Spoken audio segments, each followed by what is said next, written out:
अस्सलाम वालेकुम दोस्तों, आज हम MCQs नंबर 51 से लेकर 61 तक सॉल्व करने जा रहे हैं। ये कोड है हमारे पास 403। दोस्तों बहुत जल्द मैं आपको इंशाल्लाह इनके जितने भी ये टॉपिक्स हैं इनके मतलब जितना भी इसका ओवरव्यू है वो इंशाल्लाह बहुत जल्द 2-4 दिन के अंदर अंदर आपको इसका मिल जाएगा। तो इसमें मैंने हर किस्म का हर जितने भी टॉपिक हैं उसमें इंशाल्लाह ब्रीफली डिस्कस किया होगा, तो वो उसको आप ज़रूर फॉलो करें, क्योंकि उससे आपके जितने भी शॉर्ट होंगे और लॉन्ग जितने भी क्वेश्चन होंगे वो सारे के सारे आपको वहाँ से इजीली मिल जाएंगे। तो उसको मैंने इंशाल्लाह स्टेप बाय स्टेप सिंप्लीफाई किया है, तो उनको ज़रूर फॉलो करना। अब हम स्टार्ट करते हैं MCQs नंबर 51 देखते हैं क्या है। A branch of geometry that studies about the triangle. ये सिंपल वहाँ पर डेफिनेशन मेंशन की हुई है, ये सिंपल डेफिनेशन है। किसकी है ये? हमारे पास देखते हैं क्या है। प्लेन ज्योमेट्री है, सोलर ज्योमेट्री है, स्फेरिकल ज्योमेट्री और आगे क्या है? ट्रिग्नोमेट्री। अच्छा, एक याद रखना इसका जो करेक्ट आंसर वो ट्रिग्नोमेट्री। वो क्यों है? क्योंकि ये जो प्लेन ज्योमेट्री होती है ये भी इसकी काइंड्स है, इस तरह सोलर वो भी इसकी काइंड, और जो स्फेरिकल है वो भी इसकी, यानी कि ये मेन ब्रांच है ट्रिग्नोमेट्री। ये तीनों इसकी, इस वजह से ये इसका करेक्ट आंसर है। अब हम स्टार्ट करते हैं MCQs नंबर 52। वो देखते हैं क्या है।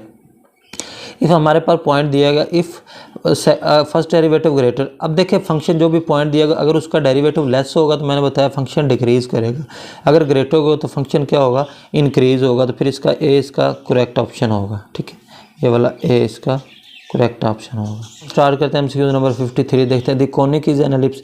कोनिक्स एलिप्स कब बनाएगी? If h square minus AB is.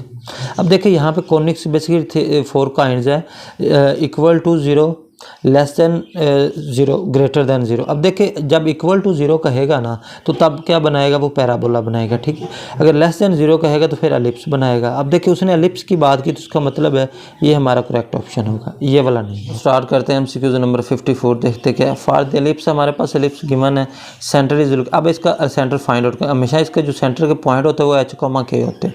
यहाँ पे H कितना है? 3 और K कितना है? -2 है। ये हमारे पास इसके पॉइंट, क्योंकि यहाँ पे माइनस है, ये माइनस इसके साथ अटैच हो जाएगा, जैसे 3, -2, ये इसका डी ऑप्शन होगा। अब हम स्टार्ट करते हैं MCQ नंबर 55। देखते क्या है। The equation of horizontal line throw one is up in polar coordinates is. अब देखिए यहाँ पे एक हॉरिजॉन्टल लाइन होती है और एक वर्टिकल लाइन होती है। ठीक है, जो हॉरिजॉन्टल लाइन के पॉइंट होते हैं वो बेसिकली r cos थीटा होते हैं। हमेशा याद रखना है जब हॉरिजॉन्टल की बात हो तो उस पर जो y के पॉइंट होते हैं वो बेसिकली 0 होते हैं। ठीक है, तो वहाँ पे y की वैल्यू क्या है? यहाँ पे दी हुई 2 है, तो ये वाली वैल्यू हम यूटिलाइज करेंगे। ठीक है, 2। देखिए कॉस वर्टिकल लाइन की जो वैल्यूज़ है वो r cos थीटा के इक्वल होती है, जो हॉरिजॉन्टल लाइन की वो क्या होती है? r sin theta. तो वहाँ पे y की वैल्यू कितनी? 2 है, तो ये इसका करेक्ट आंसर होगा। ये दोनों आपने याद रखना, चाहे वो वर्टिकल की पूछ ले चाहे वो हॉरिजॉन्टल की, तो ये आपके सोल्यूशन हो गए। हम स्टार्ट करते हैं MCQ नंबर 56 के। The conic is hyperbola if centricity is. Hyperbola कब बनेगी? मैंने बताया था कि इक्वल टू अगर 1 हो तो पैराबोला बनती है, अगर लेस देन 1 हो तो एलिप्स बनती है, अगर ग्रेटर देन 1 हो तो क्या बनेगी? हाइपरबोला। तो ये हमारा करेक्ट ऑप्शन है। अब हम MCQ नंबर 57 स्टार्ट करते हैं। Which conic is represented by the equation. ये हमारे पास इक्वेशन है, उसने कहा है इसमें से कौन सी कोनिक्स बन रही है। ठीक है, अब देखिए अगर मैंने डेफिनेशन बताया, अगर सेंट्रिसिटी 1 से लेस होगी तो एलिप्स बनेगी, अगर ग्रेटर होगी तो हाइपरबोला बनेगी, अगर इक्वल टू होगी तो पैराबोला, अगर 0 के बराबर होगी तो सर्कल। अब देखिए यहाँ पे ये एसेंट्रिसिटी होती है। ठीक है, अब देखिए एसेंट्रिसिटी कितनी है? 2। देखिए 1 से ज़्यादा, तो ये हमारे पास फिर इसका करेक्ट ऑप्शन क्या होगा? हाइपरबोला होगा। फॉर द एलिप्स हमारे पास गिवन है। ठीक है, length of its major axis. अब देखिए ये इसका बेसिकली मेजर एक्सिस होता है, ये मेजर एक्सिस होता है, और ये इसका माइनर एक्सिस होता है। ठीक है, ये मेजर होता है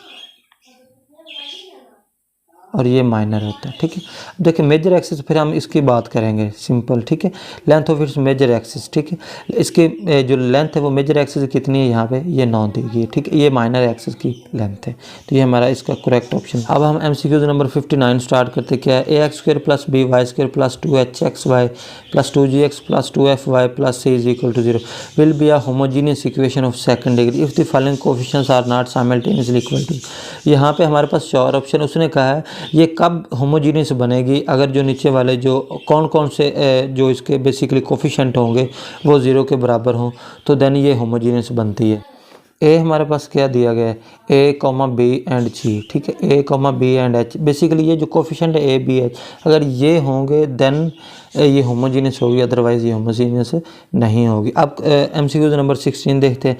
मेरिडियन थ्रू खाना काबा इज़ रेफर्ड एज। अब ये सिंपल वहाँ पे एक लाइन की स्टेटमेंट है जो एनालिटिकल ज्योमेट्री का टॉपिक है, छोटी सी लाइन है, वो वहाँ से आप थोड़ा सा रीड कर लेना, आपको सारी थ्योरी वहाँ से मिल जाएगी। तो अब देखिए इसका जो basic standard meridian, classical meridian, longitude, latitude, इसका बेसिकली जो हमेशा याद रखना है, जो मेरिडियन जब थ्रो होगी खाना काबा से, तो हमेशा इसका जो इन्हिसार होगा वो हमेशा क्लासिकल लैटिट्यूड के ऊपर होगा, तो इसका जो आंसर होगा करेक्ट वो क्लासिकल लैटिट्यूड होगा, ठीक है। अब हम देखते हैं MCQ नंबर इसका। अब MCQ नंबर 61 देखें। The angle between the meridian of a place with the standard meridian is called, इसका जो करेक्ट ऑप्शन होगा वो लॉन्गिट्यूड होगा, लैटिट्यूड